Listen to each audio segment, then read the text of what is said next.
Assalamualaikum warahmatullahi wabarakatuh. Perkenalkan, nama saya Ade Putri Deviana Ahmad, NIM 2001100053, kelas 1B jurusan PIAUD. Di sini saya akan membacakan materi fikih yang berjudul tentang sumber hukum Islam atau ijma. Islam sangat membenci perpecahan dan perselisihan sampai Rasulullah SAW memerintahkan kepada orang yang sedang membaca Al-Quran agar menghentikan bacaannya jika bacaannya itu akan mengakibatkan perpecahan. Bacalah Al-Quran selama bacaan itu dapat menyatukan hati kalian, tetapi jika kalian berselisih maka hentikan bacaan itu. Hadis riwayat Bukhari dan Muslim. Pengertian ijma. Ijma adalah masdar bentuk dari ajma yang memiliki dua makna. Tekad yang kuat, seperti si fulan bertekad kuat untuk melakukan perjalanan. Kedua, kesepakatan, seperti kaum muslimin bersepakat tentang sesuatu. Menurut definisi kandungan dasar pokok ijma antara lain: 1. Kesepakatan, artinya kesatuan pendapat baik ditunjukkan oleh perkataan atau dengan sikap.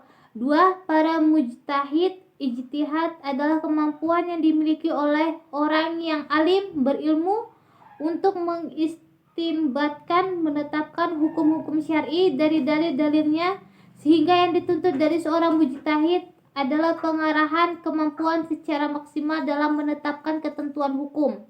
Ketiga, umat Muhammad yang dimaksud adalah umat ijabah, umat yang menerima seruan dakwah Nabi SAW.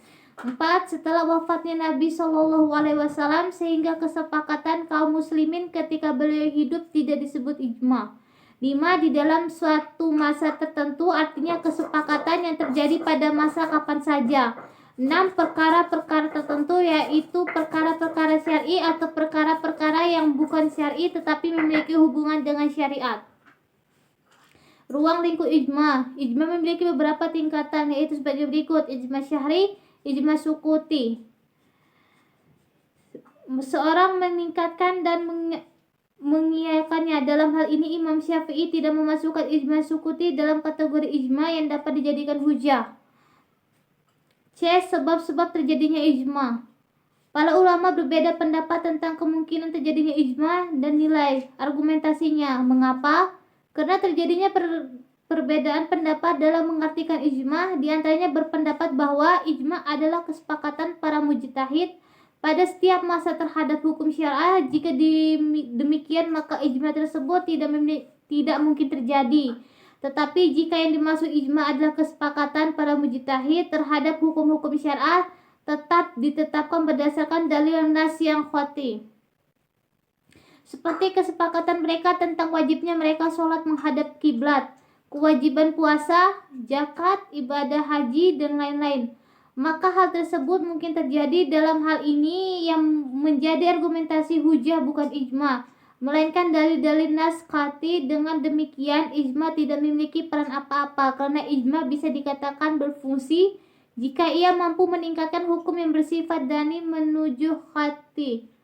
Hukum-hukum seperti disebutkan di atas, sepertinya wajib sholat, puasa, dan sebagainya, pada dasarnya sudah bersifat qat'. Kemudian siapakah orang yang ijmanya bisa diterima, dan bagaimana kriteria mujtahid ijmanya dapat diterima? Untuk menjawab pertanyaan-pertanyaan ini, beliau Imam Syafi'i membuka dialog dalam kitab Jima'ul Ilmu.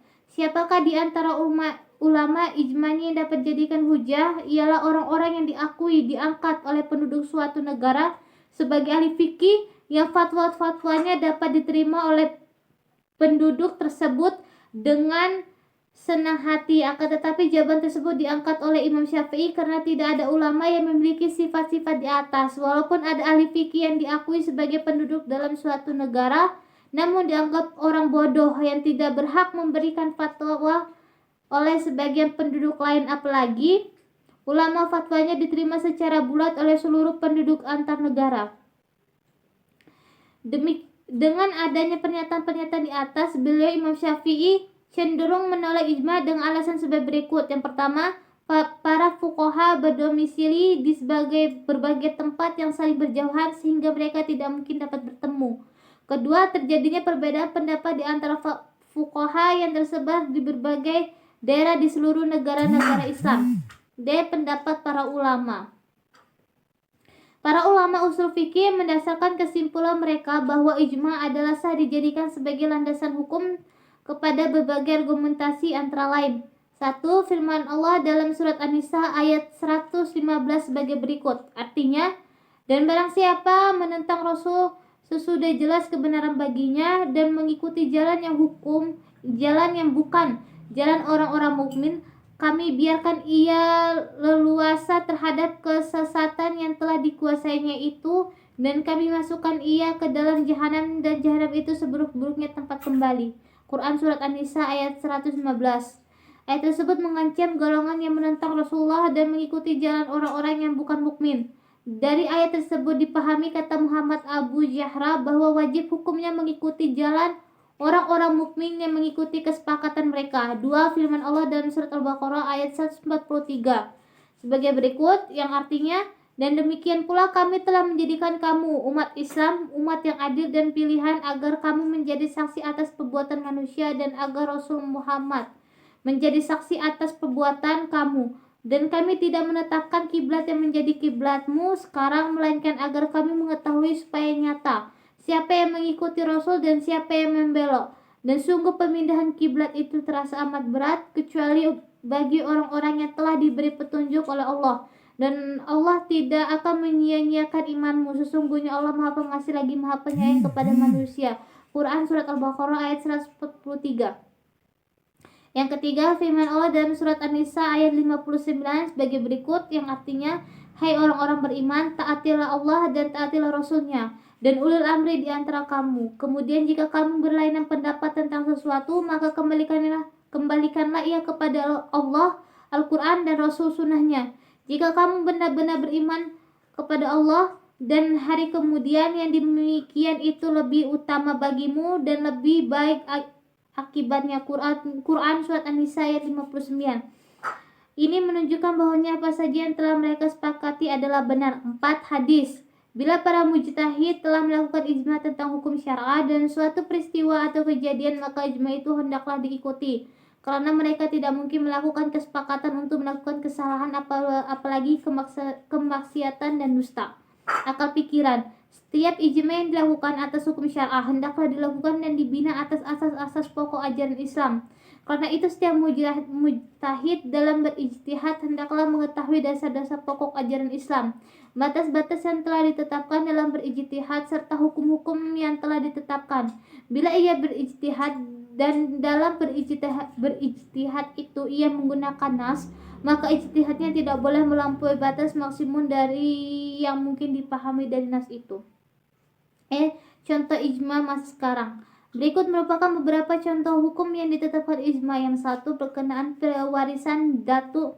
Jika bersama anak yang menjelaskan 14 orang meninggal dunia dan ahli warisnya adalah terdiri dari datuk dan anak, maka datuk sebagaimana bapa mendapat 1/6 harta warisan apabila ada anaknya.